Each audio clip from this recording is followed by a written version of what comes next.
Aku anak ratu ngelmu kawruhku wis kebak kowe arep gawe cangkriman apa? Pak boleh tos tapak kebo sikile 100. Lenggok sunder. Malinge menggok asune nyander. Lek lu telek nang alu. Lek lit telek didulit. Ayo kowe arep gawe cangkriman apa? Sanes menika Raden kula namung betah mangertosi ingkang winastan sandanganing raga miwah sandanganing jiwa menika menapa. Wo dos pundi?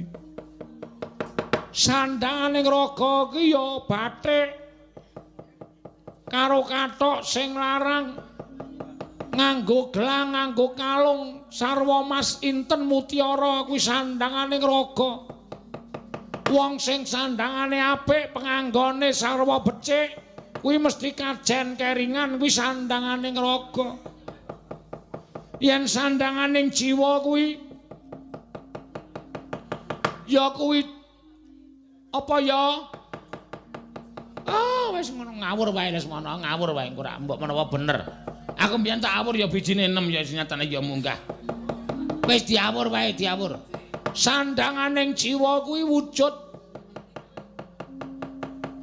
kapinteran lan katekunan nggone madeg minangka titahing Gusti. Ngono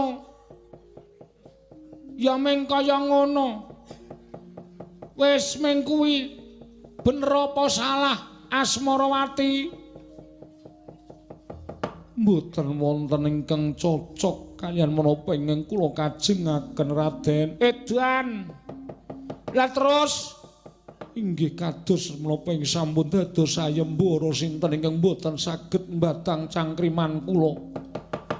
Tetep mboten badhe saged mboyong dhateng jasad kula. Edan yang pripun? Niki Asmarawati mboten purun dipun boyong tegese kula kalih sampeyan mundur teratur.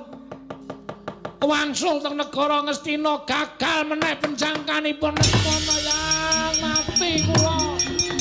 Oh, sing sabar ya putu.